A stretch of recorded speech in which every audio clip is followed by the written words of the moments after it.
എല്ലാവർക്കും നമസ്കാരം. ഇന്ന് ഞാൻ നോമ്പ് സ്പെഷ്യൽ ആയിട്ടുള്ള തരിക്കഞ്ഞിയുടെ ഒരു വീഡിയോ ആണ് ചെയ്തിട്ടുള്ളത്. പഴയ ആളുകൾക്ക് വളരെ സുപരിചിതമായിട്ടുള്ള ഒരു ഐറ്റമാണ്. പക്ഷേ പുതിയ ആളുകൾ ചിലപ്പോൾ ഇത് ഉപയോഗിക്കുന്നുണ്ടാവില്ല. പക്ഷേ ഞാൻ പറയുകയാണെങ്കിൽ ക്ഷീണം മാറ്റാൻ നോമ്പിന് എന്തുകൊണ്ടും ബെസ്റ്റ് ആയിട്ടുള്ളൊരു കാര്യമാണ് തരിക്കഞ്ഞി. അപ്പോൾ അതെങ്ങനെയാണ് ചെയ്യുന്നതെന്ന് നോക്കാം. ആദ്യം തന്നെ നമ്മൾ കുറച്ച് നെയ്യ് ഒരു പാനിലേക്ക് ഒഴിച്ചു കൊടുക്കുക. എന്നിട്ട് അതിലേക്ക് ഒരു കാൽ കപ്പ് എന്ന് പറയുമ്പോൾ ഒരു 4 ടേബിൾ സ്പൂണൊക്കെ വരും. ആ 1/4 കപ്പ് റവ ചേർത്ത് കൊടുത്തിട്ട് ഈ റവ ഈ നെയ്യിലൊന്ന് നല്ലപോലെ ഒന്ന് മൂപ്പിച്ചെടുക്കുക. അപ്പോൾ അത് കഴിഞ്ഞു. ഇനി വേണ്ടത് 3 കപ്പ് രണ്ടാം പാൽ, തേങ്ങാപ്പാലാണ്. തേങ്ങാപ്പാലിൻ്റെ രണ്ടാം പാൽ 3 കപ്പ് എടുക്കുക. അതിലേക്ക് ഒരു നുള്ള് ഉപ്പ് ചേർക്കുക. ഉപ്പ് സ്കിപ്പ് ചെയ്യരുത്.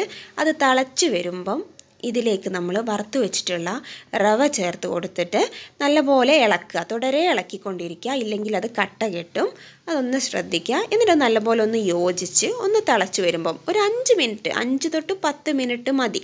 അതൊന്ന് തിളച്ച് വരുമ്പം നമ്മളതിലേക്ക് 1-ാം പാൽ ചേർത്ത് കൊടുക്കണം. 1-ാം പാലും ചേർത്ത് കൊടുക്കുക. ഈ 1-ാം പാൽ ഒന്ന് ചൂടായി തിള വരുമ്പോൾ തന്നെ നമ്മളത് ഓഫ് ചെയ്യുക. നിങ്ങൾക്കറിയാമല്ലോ, റവ ഒരുപാട് ചേർത്താൽ ഭയങ്കര തിക്കാവും. അപ്പോൾ ഈ ഒരു പാകത്തിനുള്ള റവ ചേർത്താൽ മതി.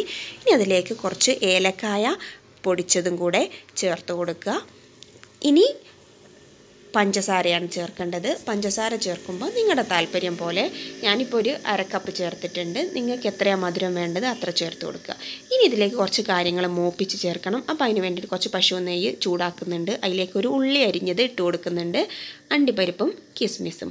ഉള്ളി എന്നുള്ളത് അതിൻ്റെ ഒരു ട്രഡീഷണൽ രീതിയാണ്. നിങ്ങൾക്ക് ഉള്ളിയുടെ ടേസ്റ്റ് ഇഷ്ടമല്ലെങ്കിൽ അത് സ്കിപ്പ് ചെയ്യുക, അത്രയേ ഉള്ളൂ. അപ്പോൾ ഈ ഒരു വറുത്ത് വെച്ചിട്ടുള്ള കാര്യങ്ങളെല്ലാം അതിലേക്ക് ചേർത്തിട്ട് നല്ലപോലെ ഒന്ന് മിക്സ് ചെയ്ത് എടുത്താൽ വളരെ പെട്ടെന്ന് നമുക്ക് തരിക്കഞ്ഞി റെഡിയാക്കിയെടുക്കാം. വളരെ നല്ലതാണ്. ക്ഷീണം പെട്ടെന്ന് മാറുന്ന ഒരു ഐറ്റമാണ്.